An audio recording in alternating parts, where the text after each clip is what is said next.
If you love nature, conservation, stunning wilderness, spectacular landscapes, and of course, fabulous wine, then this is the episode for you.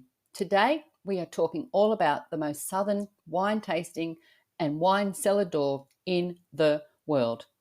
He is owned by Greg Hay, and these are his words. Why on earth would you name a wine brand after one of the most remotest, wettest, farthest from an actual vineyard place in New Zealand? Well, that place he's talking about is called Wet Jacket Arm, and the wine brand is Wet Jacket Wine. We share the fascinating history of the name, why Greg loves it so much, and how he has come to build one of the most popular brands from Central Otago in New Zealand. Of course, Lyle geeks out on why the wine tastes so good, and we share all about Wet Jacket's very unique way of sharing those wines with people who can't get to visit the tasting rooms. Oh, and I almost forgot to tell you, we also divulge where you can taste the wine if you are in this part of New Zealand, and a special way you can get there. And I have to say, it is another venue with a spectacular view that only this area of New Zealand can deliver. Stay listening to the end to hear where Greg recommended a brand new restaurant to us and where this restaurant is and what we had to eat. And, there's nothing like a local to give you the best info. And, of course, the wine and views that we enjoyed on the waterfront in Queenstown. To sum up this episode, we talk about pristine nature, delicious wine, charismatic locals, and dramatic, awe-inspiring views. So please enjoy episode 78. Hey, hospitality enthusiasts, are you part of the vibrant worlds of travel, wineries, restaurants, tourism, or distilleries?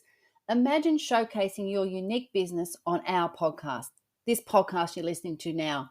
Picture an episode dedicated to your story, business, and the magic of your region.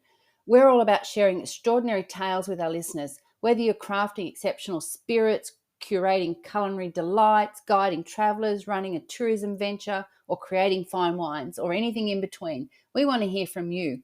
Let's explore what makes your spot and story stand out. If you're excited to share the magic of your business, get in touch.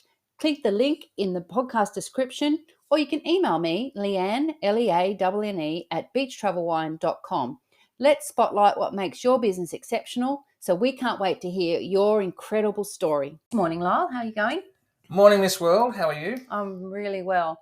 So, Lyle, today's episode's a little bit different, isn't it, from some of our previous episodes? We're not just talking about travelling to a region. What we're doing in this one is actually we've been and interviewed somebody, which was a first for us. And you want to say why we interviewed this guy? Yeah. Look, before we left Australia, we had arranged through family friends, Trapper and Anna Davis, to interview their close friend Greg Hay, the owner of Wet Jacket Wines. And these people are located in Queenstown in New Zealand. Yes? Yeah. We just really, when we talked about going to New Zealand, we wanted to sort of... we love the wine. We love Central Otago wine. We've been there before. We're probably... I think this was our fourth visit to Queenstown, and each time the wine is just outstanding. And now we're doing the travel podcast. We thought, wouldn't it be great to talk to somebody who really encapsulate this region in their wine, and this guy couldn't be any more perfect. Yeah, I was going to say he was perfect, but it was funny. But before we actually... Did we mention his name yet? Greg Hay. Yeah. Anyway, before we actually went to interview Greg, we went to a bottle shop and we found a bottle of his wine. Yeah, a Wet Jacket Pinot Gris. Yeah. And actually, when we told Greg, he didn't even know they actually stocked it. So I think what it is that I think his explanation was that it was probably the owner of a restaurant that does have his wine may have a correlation with that particular bottle shop. But the actual... Well, let's talk about a little bit about Greg first and who he is. You want to do that? Yeah, sure. And then we'll talk about the wine, because it's a fascinating story of the name itself. It's a fascinating story, let alone, but you'll get the idea of, Greg's obvious passion for this area and winemaking, because he didn't start with Wet Jacket Wines, did he? No, he started off, actually, to be honest, he's a young local bloke, and he went to school locally, and he got his commerce degree. Yeah, he didn't like that, did he? No, he realised that really wasn't his go, and after actually meeting him, you can imagine that. Yeah, you can understand he why. needs to be out being charismatic. Yeah. So anyway, he went and got a job in commerce and realised that wasn't his go. So then he decided that he was going to, like a lot of Kiwis and also Australians in the 70s, go over to Europe. Mm-hmm. And over in Europe, he was exposed to the wine industry there. So when he actually came back, his first winery was established with his brother Rob. I think it was 1987, and his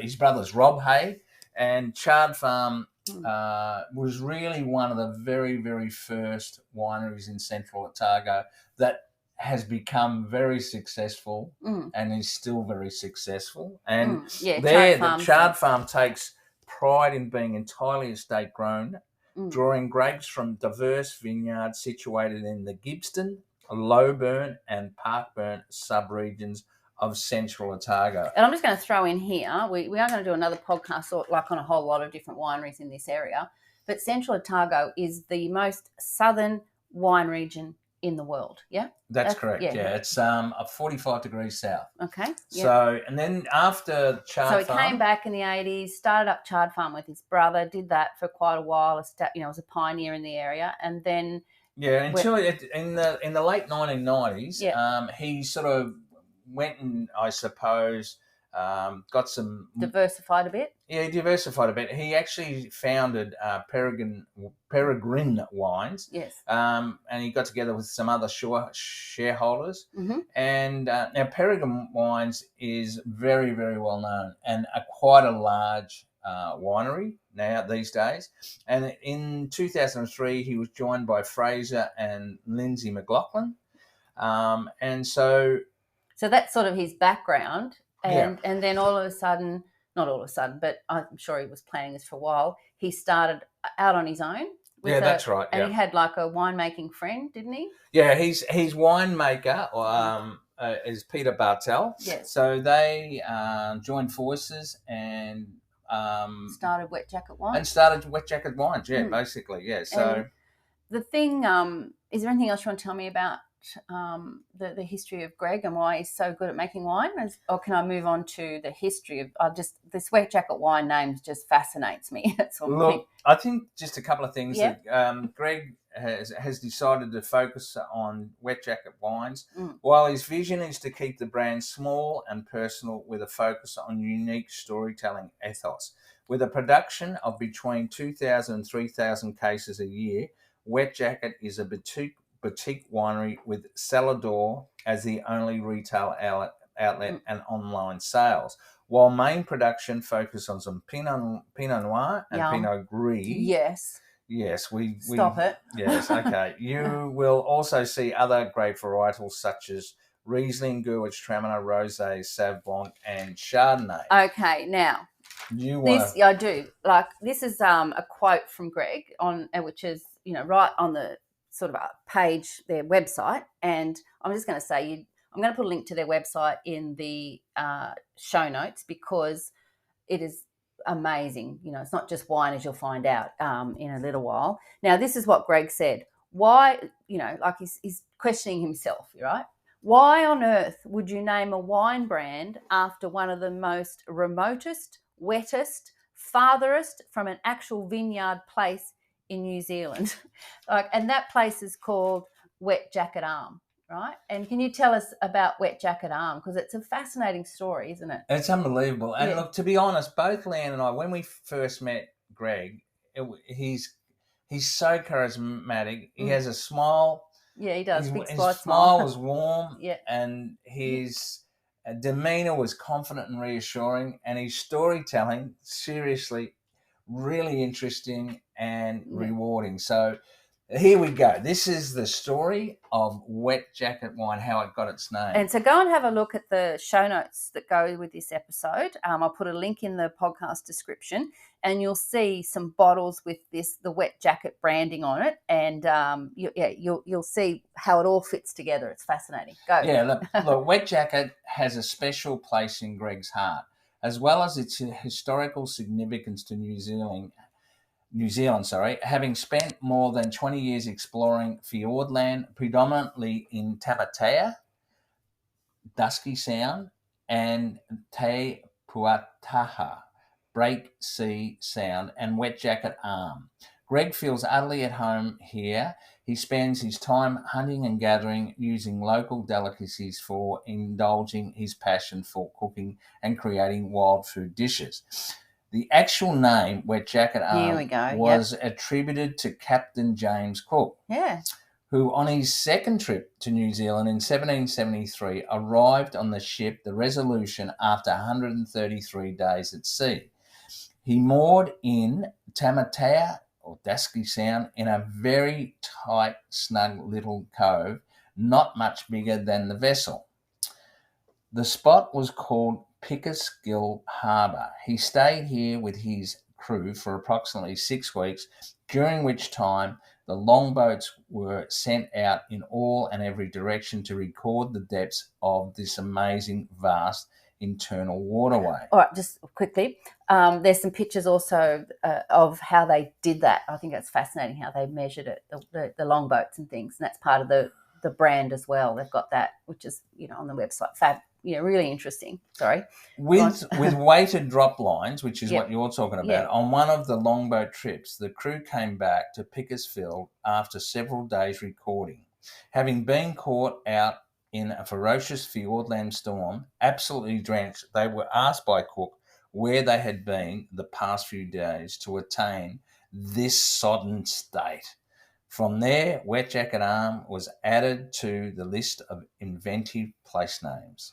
Yeah, so it all came from Captain Cook's men who got saturated in their clothes, and they called it Wet Jacket Arm. Yeah. And look, and Greg has a real affinity with this place, doesn't he? Doubtful Sound and Dusky Sound. Sorry, yeah. Wet Jacket Arm is a mesmerising boat trip heading inland to the absolute head of the arm. The hills in here seem to be the tallest. Yeah, the sheer faces with trees clinging precariously to them seem to be the tallest, and the waterfall after rain seemed to fall the furthest. Look, it's almost like he's infatuated by the place. He's been going there every year. And he takes his staff there, and he takes other people there. He's even got a boat called the Pembroke, which I've got some pictures of, where they go and they do conservation work. And there's, this is, the winery is one thing, but this Wet Jacket and his love for this area and the conservation, and it's pretty amazing, isn't it? Yeah, and I think he's very he's fascinated by Captain Cook and what a fabulous Navy person he was. And actually, when the New Zealand Navy went in to actually measure the depths with sonar and everything,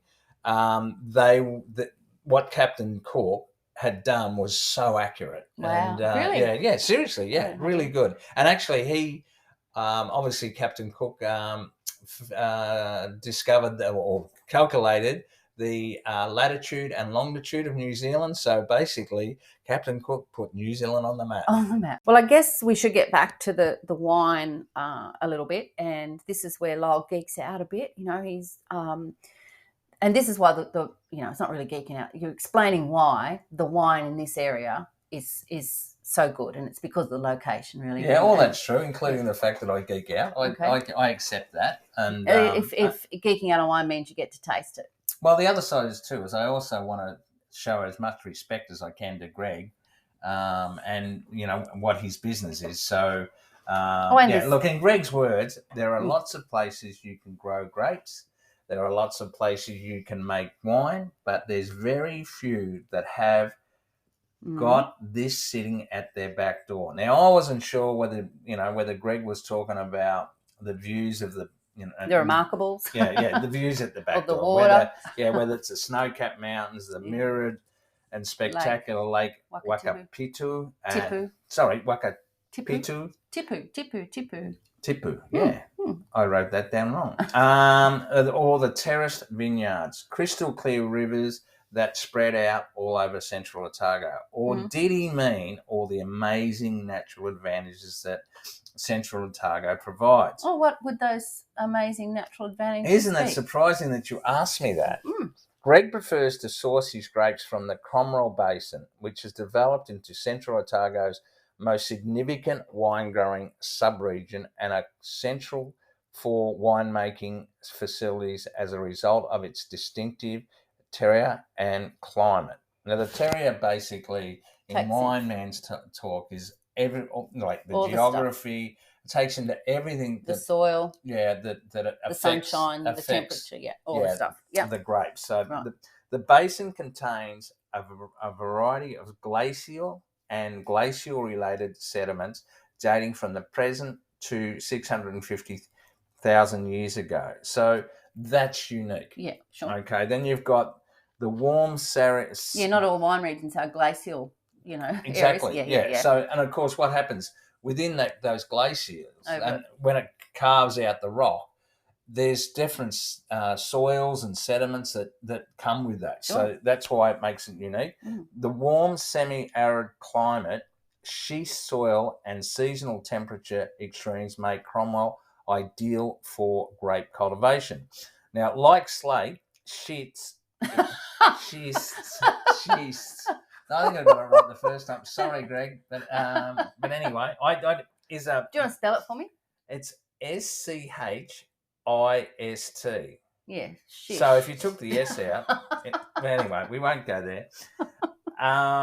Is a metamorphic soil, meaning it formed when an intense bout of heat and pressure transformed one type of rock into another. So there's all sorts of stuff going on in the natural growing environment. Okay. That's what you're saying. So now, the schist soil are comprised of hard, dense rocks that are layered with minerals.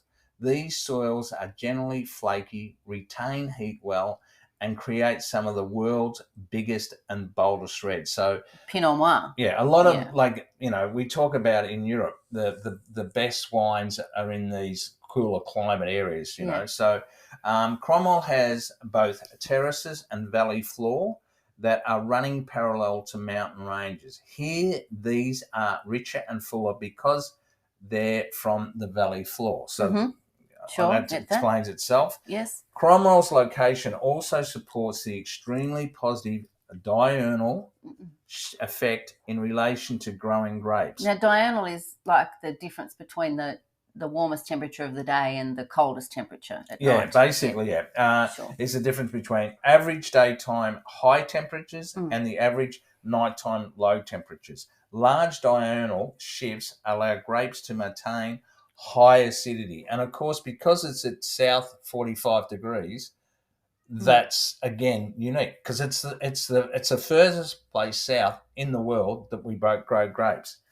This boosts wine quality by postponing the drop in grape acidity and retains the desirable aromatics associated with early stage ripeness. Now, the ripeness is got to do with the sugar retention and all that sort of thing. So wine regions that are sunny and warm by day but cool off dramatically at night typically make the highest quality wines. So it's it looks like it's got everything going for it. So and then you've got other elements unique to Central Otago include the mountain range protection from the wild westerly roaring 40s winds on the west coast of New Zealand. And that also has a rain shadow impact, which also limits the humidity, which decreases the pressure of grape diseases. However, you can't have it going all your own way. No. There are problems with frost.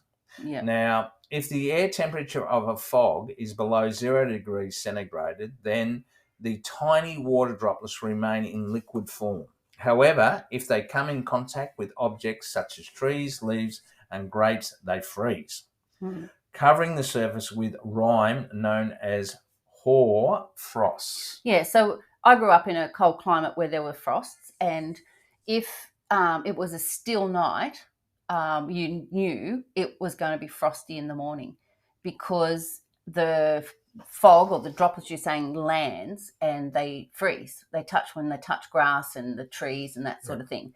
If there was a breeze at all, kept the air stirring, it didn't frost. Well, I'll tell you how they actually, it's a pretty unique way. And actually, when Lan and I found out about this, we were blown away, weren't we? One way to mitigate this problem is using helicopters, taking advantage of the rotor downward to help drawn down the warmer air from the inversion layers onto the grapes. It keeps the grape warmer, enhancing frost protection. Now, obviously, then they have big fans also as well. I've seen those as well as the helicopter. So basically, you've got to keep the air circulating so it doesn't settle. Yeah. So because sometimes in these colder climates, you can have a late frost. So frosts sort of in the winter don't necessarily matter because they haven't performed the grapes. But we're talking, in spring and summer when the grapes are growing, and if you have a severe frost, it can wipe out, much of the crop. Thank you. That's the word I was looking for.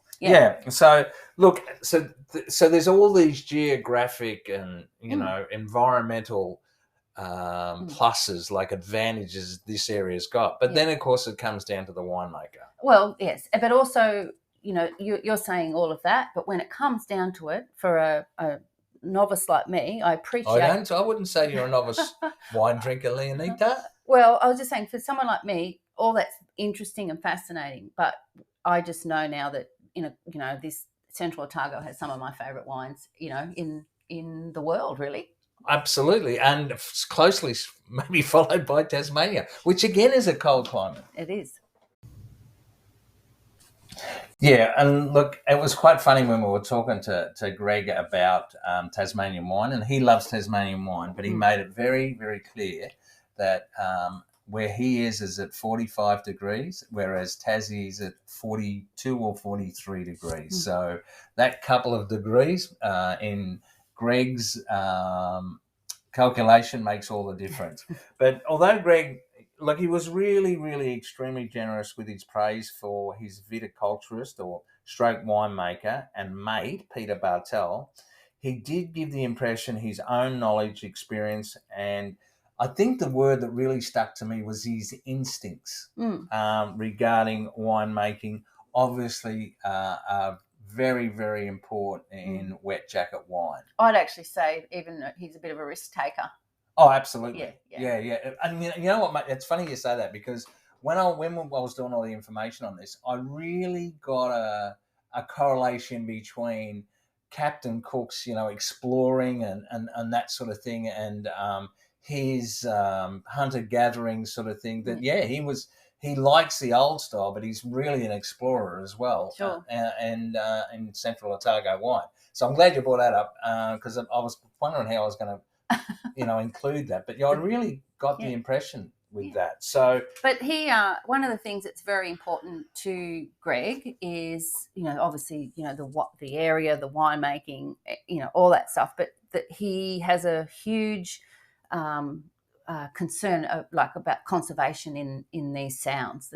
In fact, Greg, Greg's is a very passionate conservationist, as well as the trustee for the Fiordland Conservation Trust. Yes. Now so that's pretty impressive. Yeah, look, he's partnered up with Real New Zealand, which is a tourist company down there in Milford Sound. Well, it's basically all in over the Fiordland. Yeah, all around Queenstown. Yeah. Now they've got some wine that they sell on their tours. Yeah, basically they've introduced wet jacket Putangi Pinot Noir to its Fiordland wine list. So obviously the boats that do the cruises on the food and wine, that particular wine. Now for every bottle of Putangi sold, $10 goes towards a conservation project in either Patea, which is the Maori name for doubtful, or Pio Pio Tahi, which is the Milford Sound. Now, as well as contributing through bottled sales, Wet Jacket are donating 50% of their cellar door tasting fees to the projects. Now, there's a couple of projects. The projects include the monitoring of trap lines on Bowser Island to maintain refuge for invertebrates and native tree species. And they've also, money goes directly to trapping projects at Harrison Cove, known to be a habitat for Fiordland crested penguins, especially when they are most vulnerable during breeding and molting. The man that inspired Greg's amazing commitment to conservation was named Richard. Don't you laugh, Leanne. Because Lyle keeps telling me Greg's dedication to conversation, and I'm like, well, yeah, he does definitely have good conversation. Oh, he loves a good story. So, I think his conversation about conservation is perfect. Yeah, so Greg's commitment to conservation there we go. was named Richard Henry, who made it his singular mission to save as many birds as he could back in the 1800s. Yeah, so once again, we've got Greg and the history of this area, sure. coming together again. So not just with, the name and Dr. Hook, Dr. Hook. Oh, he knows who Sorry, Dr. Greg. Hook is. I'm trying to keep it professional, I'm sure he knows who Dr. Hook is. But Captain Cook, right? And now he's got this other connection back in history, yeah? Yeah. So an early conservationist. Yeah, obviously Richard Henry inspired Greg in relation to the conservation. There we go. Although Richard Henry eventually realised the rats and the ferrets could swim to his remote island, his determination inspired Greg to name their locally made wine Patangi Wines after the boat that Richard bravely traversed the rough southern straits. Oh my gosh. Lovingly named after his favourite bird. Right, okay. So, all right, perfect. So I think what we need to do, though, is tell our listeners something. Have we you finished about Greg's conservation and conversation now? And yes? Yes, I am. All right, well, do you want to tell people a little bit about the wines and what they taste like? Yeah, I'd love to. That'd be perfect. In fact, I'd rather than talking about it, I'd rather be drinking, to be honest, Greg. But look, the wine. Seriously, that first bottle we had before we met Greg, it was like when we first tasted it was like. Imagine if we had it and it was terrible, and we just like, oh yeah, we love your wine, but like once we had it, we were even keen at it to go and meet with Greg, and now we're even keen. It was quite funny because Greg actually did offer us a wine. He had all the wines out. Yeah, well, he had all the wines out, and we're like, let's keep it professional. We're doing an interview here. So we were trying to keep it professional, but so the willpower lasted till about halfway through the interview, and then we started. Yeah. And seriously, look, I'm going to read out some of the tasting notes now. Just to say the four sort of big ones. I think. Well, basically, the first one will be what the nose is. In other words, how it smells. The second one will be how it tastes, what it tastes like, the fruits, and the last one is how it feels in your mouth. Okay. So. Now we tasted the 2020 Pinot Noir, and it's 45 at this point. It's $45 to purchase from the. Well, we're talking New Zealand dollars, so that's a bit a bit of a conversion for everybody as well. So, sure. But anyway, there will be links to the website in the show notes. So. Yeah. Now, just remembering that Central Otago Pinot Noir is probably recognised as the best Pinot Noir in the world. To put this in perspective, Central Otago probably produces about 1% of wines in the world. Yeah.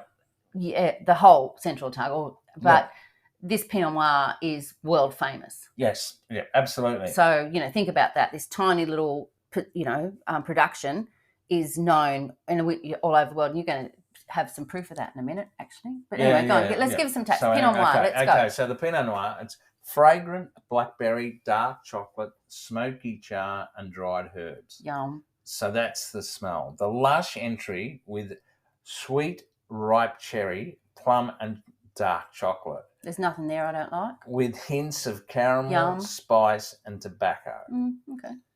Complex and concentrated with silky palate and long finish. It's just divine. Yeah. Now, the Patangi Pinot Noir, which is a 2021, is $35 New Zealand. Now, that's fragrant with red berries, plum, mushroom, violets, and Christmas cake spice. Right. Juicy entry with sweet red cherry, blueberry, blackberry, and sweet licorice, Star which is anise, the star of anise. Yeah.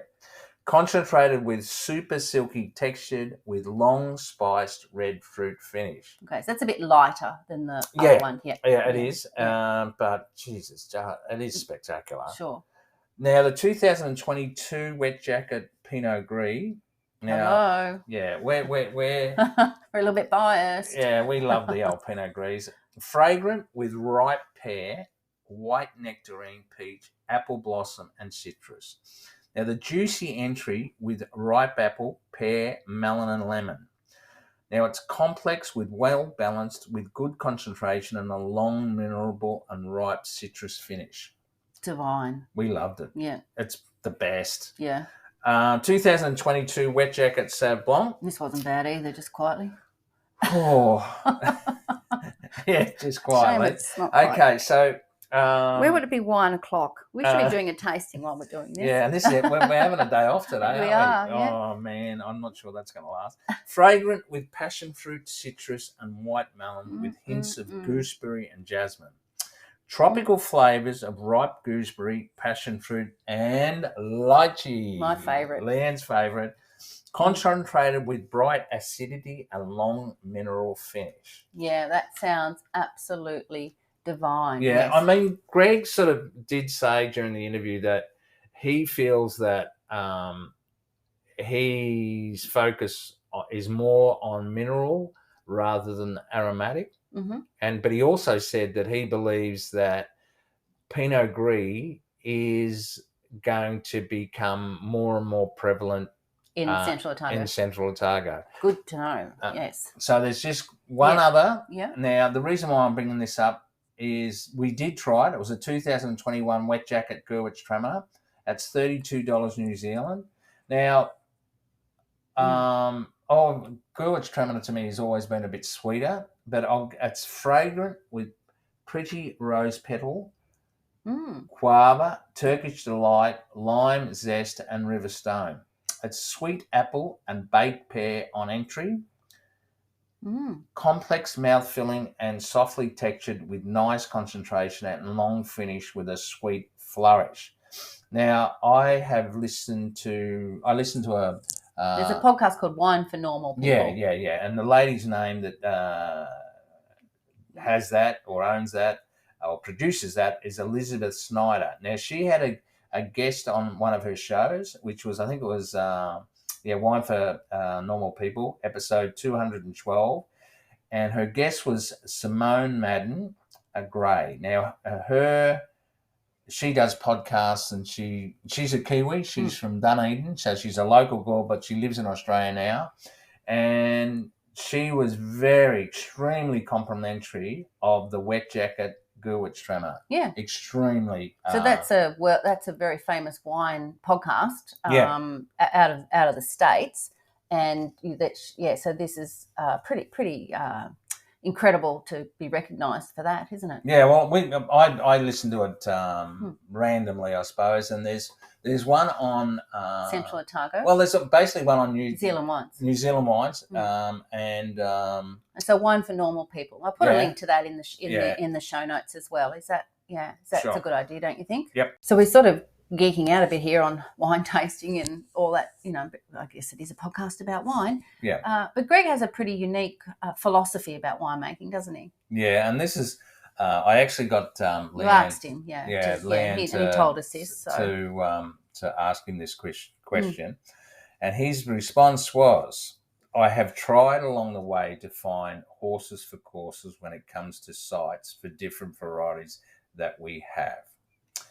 We have certain vineyards that produce single varieties such as Sauvignon Blanc from Bannockburn in the past, but low burn shortly.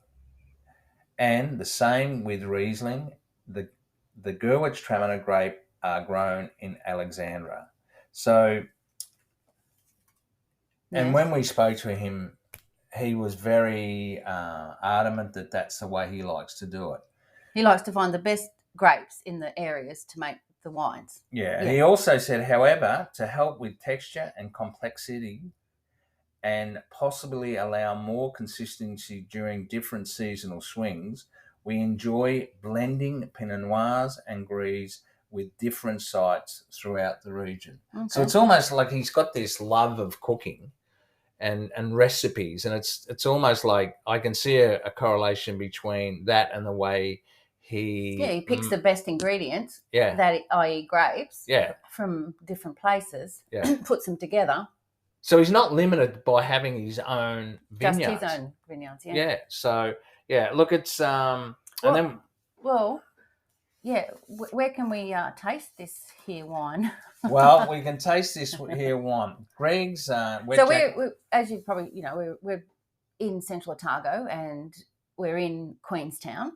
And Greg, we were lucky enough to find out when we spoke to Greg, we had a bit of an inside scoop how he was setting up a new tasting room, and right on the Lake Wakatipu. That's the one. And at the marina at Frankton. Yep. And that's where the tasting rooms are now. So you can sit there, and how does he describe looking out? Greg says it feels perfect to be sitting doing tastings, looking across the lake directly at the Remarkables.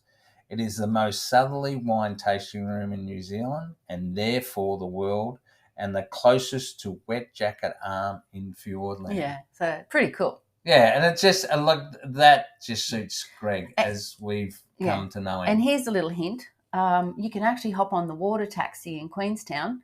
It'll drop you right there at the marina. Yeah, that's true. That's true. And you can do your wine tasting, and you can hop back and buy your wine, and you can hop back on that little water taxi. If you don't have a car or you don't want to take a normal taxi, it's much shorter, much cheaper, and you get the views all the way around as well. So I think it's perfect. It is perfect. Yeah. Good one, Greg. Yeah, it's great. So that's where you can taste it if you're there, right?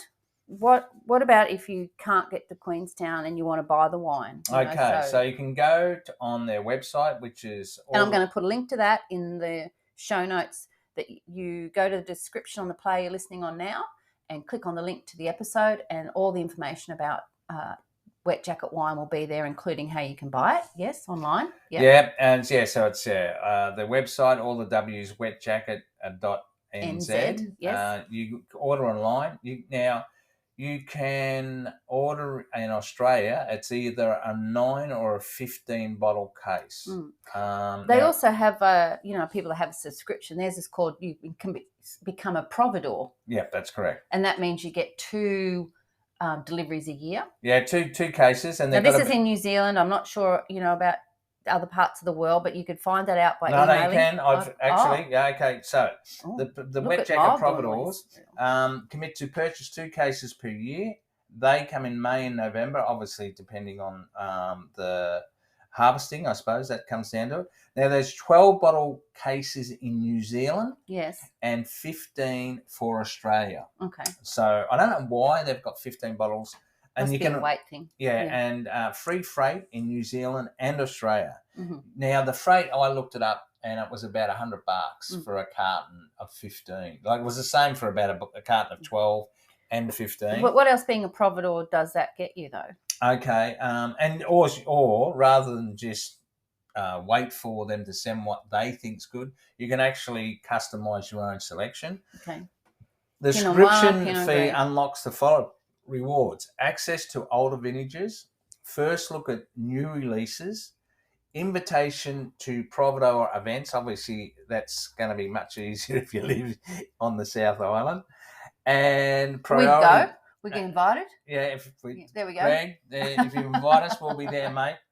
Priority bookings for tasting. Additional wine purchases will unlock further rewards, including catered dinners and vineyard tours, and even at the penultimate level, your own personal journey into Wet Jacket Arm. That would be absolutely spectacular. Yeah. And I'm not gonna. It's not going to be a surprise. We're not begging. No. It's not going to be a surprise, but I am going to do an order for your Christmas present for this year. Perfect. Thank you. Well, and they before we finish up too, they also have got this new sort of idea that they've been doing for a while now. And it's only in New Zealand, but we are talking to Greg about trying to maybe do something in Australia, and it's like virtual tastings. Yeah, and it's a great idea. Yeah, so they have got 6 little 200ml bottles of wine that they send out. Yeah, and you buy those, and then they do the online tasting, with one of their one of the crew. Yeah, and what a fabulous idea. Yeah, it's $50 New Zealand. Yeah, and as Lan said, those 6 bottles that they sent out. There's basically enough for 4 tastings, for 4 Well, people. I thought it was 6, but anyway, that's 4 to 6. Smokes and mirrors, I well, suppose. If it's us, it's 2 people. I'd say that's pretty fair. I'd say that's really accurate. Now, probably the other thing that Greg really was probably not so important, but it was important to us. We asked him where was a good place to go out for dinner. Well, we did, but you might have forgotten. We actually asked him a few places, and we're going to talk about this in another podcast about Arrowtown. Yep. But he gave us some really good recommendations there, and some really great ones, obviously in Queenstown, including we actually went straight back and went there for dinner that night. And it was like a pretty brand new restaurant. So it was only open a couple of months. Yeah, so we were keen to go and check that out, and we went early, so we got a really great table, and it's called Soda, right on the waterfront. Yeah. Upstairs with $1 million views. Yeah. And I've got some amazing photos of that restaurant and the views as well, and including the views of from Wet Jacket Wine's tasting room and the remarkables that they look at as well. So in the podcast description you're listening on, or listening on, go to the description, and the link to episode 78 will be there. But Soda, sorry. Soda was it's right on the edge of Lake Wakatipu. Actually, yeah, no, don't. Let's go. Don't even go there. Lyle. Trapper told us how to actually say please. Lake Wakatipu the correct way. Yeah, but you're not going to say it now. It's a family show. Please. Get on with it. I'm pointing at the book and frowning at it because it's about to Look, the decor was basically like there was a central bar. Yeah. The decor was magnificent. Sort of sage green and soft pinks. Yeah, it was just beautiful. Pastel pink, I would have said. But outside they've got big outdoor area as well. Yeah, beautiful area. Now, okay. The meal I had for an entree duck liver pate and cured apple. And I had our waitress, her name was a lovely girl from France. Ines, she was from Lyon, France. Yeah. And she said, are you going to have bread? And I thought, well, don't the bread come with it? But with the pate, because it normally does. But no. So I ordered fire roasted bread and Terra Sancta olive oil balsamic. Seriously, you had some. It was beautiful, this bread, and it was done in like a pizza oven. And I'm so glad she recommended it. Yeah, she recommended it. Lan had, as always, the jamón ibérico de cebo. That's the Iberian ham. Yeah, basically the Spanish ham. Yeah. And Lan said she loved it. For a main course, we shared a plate, and it was the Walter Peak lamb oyster shoulder, Romesco mint salsa, PX juice. Now, I don't know what the PX juice. Jus. Well, yeah, jus. Okay. Look, French, mate. Yeah, look, it was $95. Yeah, but that's really, when you think about it, that you're paying about $40. It's New Zealand dollars, so it's a little bit. Yeah, so it's not cheap, but seriously, the food was beautiful, worth and every cent. And also, the wine list had Wet Jacket wine. Yeah. So we had another Pinot Gris. We did. We probably should have had a red, but it was just. Yeah, so that's the advantage of talking to locals. They know all the information of where to go as well. So thanks, Greg, for that recommendation. Yeah, and I just fell in love with Ines's French accent. Yes, I remember her. Yeah. She was lovely. So yeah, Greg, hats off. It was perfect. It was actually the perfect cap to a great day. Yeah. So this is to finish off, and as we said earlier in the podcast, if you would like your business, wine region, tourism place, travel aid, whatever, to be a feature on our podcast, hit me up at Leanne, Leanne, at beachtravelwine.com, or just send us a message on Instagram. But, Lyle, there wasn't that many places that we actually had a wine, but, you know. We did was drink wine, I know, the tastings. Yeah. Oh, where was the best? Look, I got to say, soda, I was blown away. I reckon it's probably one of the best restaurants I've ever been to. Yeah, it was nice. Well, I just, like having... And the fact that it was wet jacket Pinot Gris. Yeah. Well, I was just, like actually speaking to Greg, who, he's so passionate about winemaking, but also the conservation that he does, and just being able to chat with him like he was an old mate was such a privilege. And then to sit there and try the wines that, basically he's developed, with his winemaking friends and all his experience, just enjoying having a wine with him was my favorite.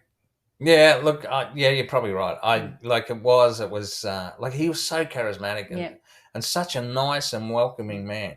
So check out Wet Jacket Wines. I will put a link in the show notes to their website, because they've got all the conservation stuff, as well as, the wines that you can buy, and even the labels and the history of the whole story. And, it's a fascinating wine region, and the story that goes with it's amazing. So yeah. Well, actually, the story that goes with it actually, I think, makes the actual podcast so much more interesting than just doing a podcast on a winery. Oh, yes. I thought However, it was great. We've got another podcast coming up, about a wine tour we did, and there's lots of different wineries in that as well, in the same region. But there's a whole different. There's from churches to tin sheds to, some amazing little places that we went. So until then, it's goodbye from me.